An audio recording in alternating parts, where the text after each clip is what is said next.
Барлықтарыңызға сәлем достар, каналға қош келдіңіздер. Кешегі видеоның жалғасын бүгін жалғастырамыз. Кеше және көпше түрдегі зат есімдерді айтып өткен болатынбыз. Бүгін тағы да мысал келтіремін және қосымша жаттығу беремін. Зат есімдер кешегі айтқанды қайталап өтейік. Тағы да ағылшын тілінде, бізде қазақ тілінде дар, дер, тар деген болса, ағылшын тілінде с, ес деген жалғаулар жалғанады. Тағы да еске түсіріп өтейік. Барлық қалған жағдайлардың барлығында с жалғанады. Ал бірінші кестедегі бірінші тұрған әріптерге назар аударайық. с, ш, ч, x, z, s осы әріптермен аяқталатын сөздерде соңында is жалғанады. Егер о әрпімен аяқталса, is жалғанады.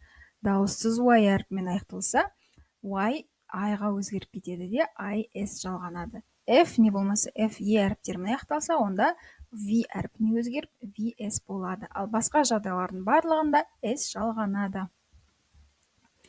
Ерекше сөздерді кеше айттық. Тағы да ерекше сөздер бар. О болған жағдайдың өзінде де es емес, s жалғанатын, не болмаса басқаша өзгеріп кететін мынандай исключениялар бар. Яғни о әрпіне аяқталатын сөздерді қарайық. Радио, radios, studios, piano, stereos, videos, kilos, photos, discos, zoos, cockatoos and kangaroos. Барлығы о мен аяқталған. Бұны ұлаған біз s жалғадық. Tomatoes, бұл жерде о дауыссыз болып тұр. Неге дауыссыз? Өйткені оның алдында барлығы дауысты тұр. Сол себепті одан кейін s жалғадық. Келесі tomatoes, potatoes, mosquitoes, negroes, heroes, echoes.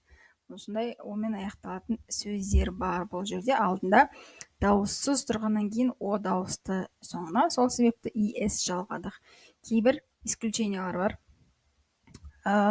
Былайда додос болып та келуі мүмкін, немесе додоға is жалғануы мүмкін.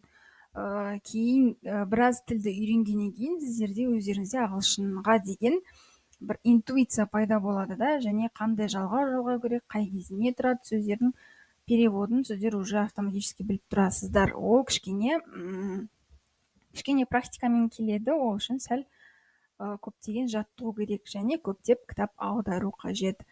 Додос, динго, буфало, зеро, вулкан. Бұл жағдайларда s жалғаса да болады, не болмаса is жалғаса да болады. Бұл ерекше исключительный сөздер. Келесі тағы да кеше айтпай кеткен is пен аяқталатын сөздер бар.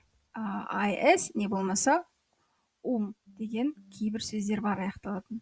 Яғни мына сөздер analysis, basis, crisis деген сөздердің барлығы is пен аяқталып тұр. Сол s болып өзгеріп кетеді. Analysis, анализдар, basis, негіздер, crisis, кризистар.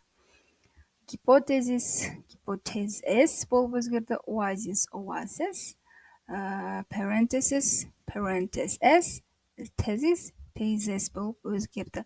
Омен аяқталатын сөздер бар. Бұл көбінесе латын тілінен енген сөздер, ескі көне латин тілінен. Bacterium, curriculum, datum, medium, memorandum деген. Омен аяқталатын жағдайлардың барлығында көпше түрінде I және A әрпі қосылып, я болып өзгереді. Bacterium, bacteria болады. Curriculum, curricula болады. Datum, data болады. Medium, media, memorandum, memoranda болып өзгереді. Мұнда datада ғана IA жалғанбаған, тек қана A жалғанған. Data, curricula деген жерлерде A жалғанған. A-ны не болмаса I-аны жалғайсыздар. Осыны тек бұл ережені тек жаттап алу ғана қажет. Сол кезде естеріңізде көп сақталады және айтып кеткен исключенияларды тоже жаттап алу керек. Енді жаттығу жасайық. Мұнда сіздерге сөздер бердім. Осы сөздерді көпше түрде жазып шығыңыздар. Компьютер қалай болады? Lion, компьютер деген компьютер, lion, арыстан, glove, қолғап, lady, bus, автобус, knife.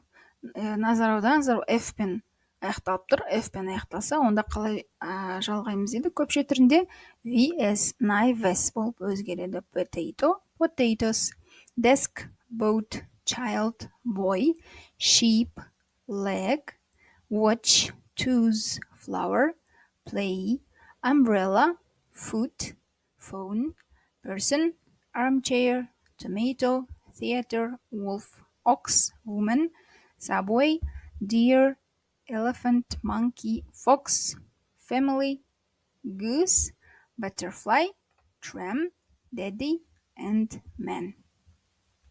Қазір мына видеоны паузаға қойып тоқтатып қойып алдымен жазып алыңыздар, өйткені мен қазір бұл жаттығудың дұрыс жауабын шығарамын. Дұрыс жауабын сіздер подглядывать, орысша айтқан кезде подглядывать етпей, алдымен өздеріңіз жазып шығыңыздар паузаға қойып, содан кейін барып дұрыс жауабымен тексеріңіздер. Дұрыс жауаптарын қарай қолай болса, компьютер, computers болып өзгерді. Lion, lions. Жай қарапайым жағдайлардың барлығында просто s-ті ғана жалғай береміз. Glove, gloves. Lady, ladies. I болып өзгеріп кетті. Неге? Өйткені бұл жерде y әріпі дауысты. Knife, knives болып өзгерді. Жаңа айтқандай potato, potatoes болып өзгерді. Water, desk, desks. Boat, boats. Child, children болып өзгеріп кетті. Boy, boys. Sheep, sheep солай қалады. Исключение сөз. Leg, legs. Watch, watches. es жалғадық. Неге? Өйткені watch деген сөздің соңында мынау ч әріпімен аяқталып тұр. Tooth, тіс дегеніміз teeth болды. Flower, flowers. Play, plays. Umbrella, umbrellas. Feet, foot дегеніміз аяқ, feet болып өзгерді. Phone, phones. Person, адам деген сөз кеше айтқандай people болып мүлдем сөз түбірімен өзгеріп кетеді. Armchair, armchairs, жай s жалғадық. Tomato, tomatoes, es жалғадық, өйткені о-мен аяқталып тұр. Theater, theaters. Wolf, wolves болып в болып өзгерді, өйткені wolf деген қасқыр деген сөз f әріпімен аяқталып тұр.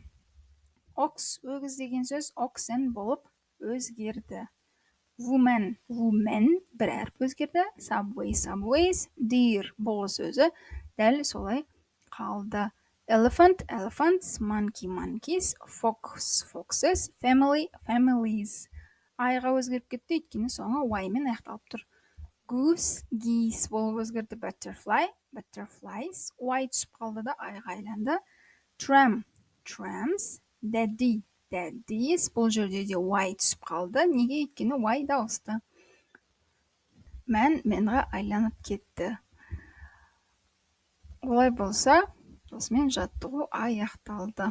Мына сөздердің барлығын қарап, өздеріңіз дұрыс жазғандарыңызды тексеріп шықсаңыздар болады. Түсініксіз болып жатса, тағы да видеоны өткен сабақтың видеосын, не болмаса осы сабақтың видеосын қарап шығуға кеңес беремін. Алда сабақтар кішкене, қазір сабақтар кішкене аз уақыттан болып жатқан болар. Алдағы уақытта кішкене сабақтың көлемін үлкейтемін, көбірек түсініктірек, жақсырақ түсіндіруге тырысамын. Көптеген видеолар болады, каналға тіркеліңіздер, видеоларды жіберіп алмаңыздар. Соңына дейін көргендеріңізге рахмет. Келесі сабақта кездескенше. Goodbye.